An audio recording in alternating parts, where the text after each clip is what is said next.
Hi, welcome back to Storytime with Gigi. Today we're going to read a story out of this wonderful treasury of the Little House picture book. Little House on the Prairie was one of my favorite programs as a child, and the books were just amazing. So today we're going to read one story from this adaptation by Laura Ingalls Wilder.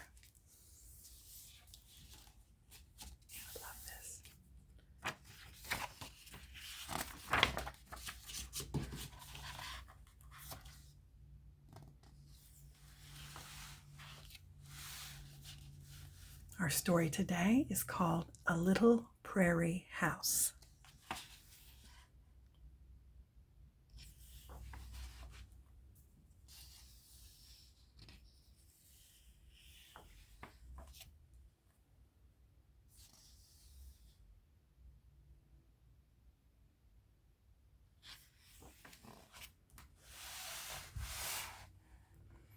Once upon a time, a little girl named Laura traveled in a covered wagon across the giant prairie. She traveled with her pa, her ma, her big sister Mary, her little sister Carrie, and their good old bulldog Jack. They were searching for the perfect place to build themselves a little house.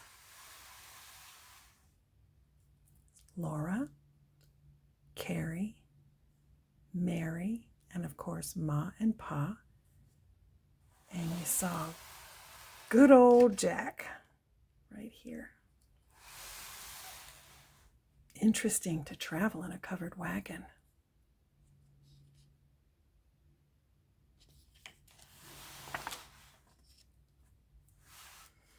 One day, after the little family had been traveling across the prairie for a long time, Laura and Mary woke up earlier than the sun.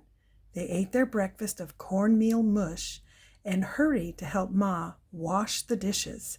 Pa was loading everything into the wagon. There's Mary, they're all helping with the dishes. Oh, Jack. They're helping their mom do the dishes. And there's Pa and Carrie in the background. When the sun rose, they were driving across the prairie. There was no road to drive on, so Pet and Patty, the two gentle Mustangs, waded through the grass. Wading is usually something you do in the water. When you're at the beach, you wade in the water. That's another word for walk in. So I guess this grass was so high. It's kind of like being in an ocean of grass. There's Jack.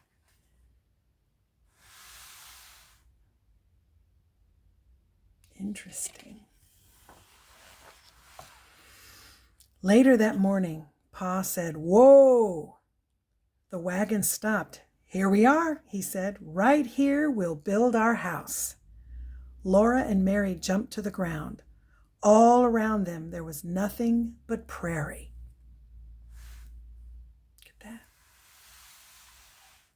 Wow.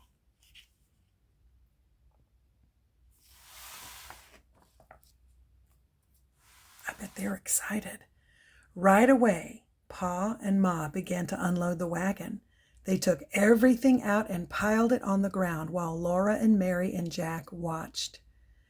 Then Pa drove the wagon down into the prairie out of sight to get a load of logs from the creek bottom. They're going to build the house.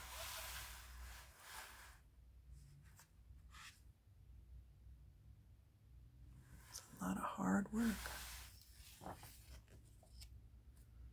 Laura was a little frightened to be left on the prairie without the wagon. She wanted to hide in the tall grass like a little prairie chicken. But instead, she helped Ma while Mary sat on the grass and minded baby Carrie. She looks a little scared, doesn't she? She's going to help her mom. Yellow flowers.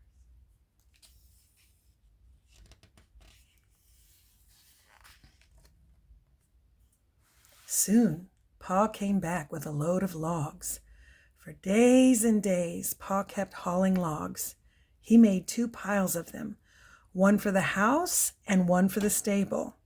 When he had enough logs, it was time to build. Pa began the house first.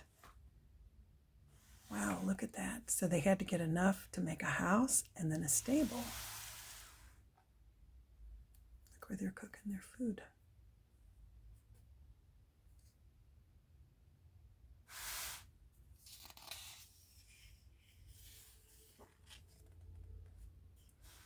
All by himself, Pa built the walls of the house, 3 logs high. Then Ma helped him. Log by log, Pa and Ma built the walls higher and higher. Soon Laura couldn't climb over them anymore.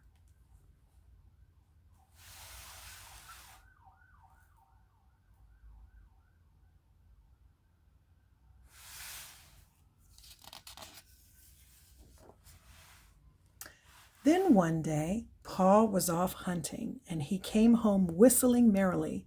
"Good news!" he shouted. Pa had met a neighbor on the other side of the creek. His name was Mr. Edwards, and he was going to help Pa finish building the house. Then Pa would help Mr. Edwards build his house. Boy, getting some extra help when you're building something as important as a house was a joyful thing, I'm sure.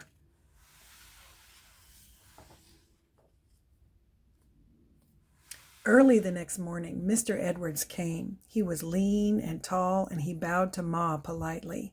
He told Laura he was a wildcat from Tennessee, and he could spit farther than Laura had ever imagined anyone could spit. Laura tried and tried, but she could never spit so far or so well as Mr. Edwards could. Spitting. I don't know what Ma felt about that.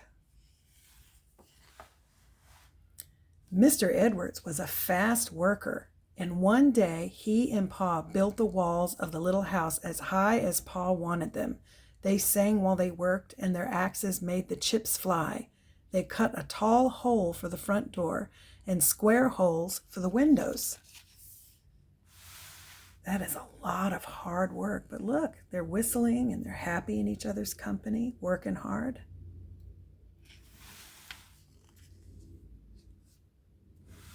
Laura couldn't wait to see the inside of the house, and as soon as the tall hole was cut, she ran inside. Stripes of sunshine came through the cracks in the walls and went all across Laura's hands and arms and feet. See the sunshine stripes? In here, across her forehead. How neat. That must have been very exciting. At the end of the day, Mr. Edwards said that he would go home, but Pa and Ma said that he must stay to supper. Ma had made stewed jackrabbit and steaming hot thick cornbread with molasses. Mr. Edwards said he surely did appreciate that supper. Then Pa took out his fiddle and began to sing. There's Jack. He's being a good dog, waiting his turn. I know if somebody helped build my house, I think the least I could do was give him dinner.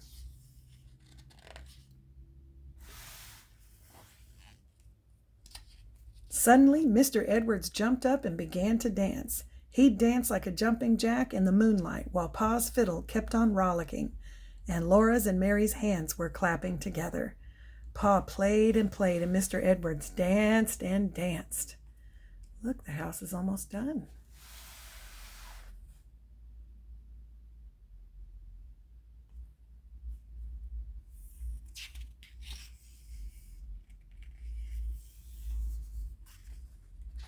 Finally, Mr. Edwards said he must go.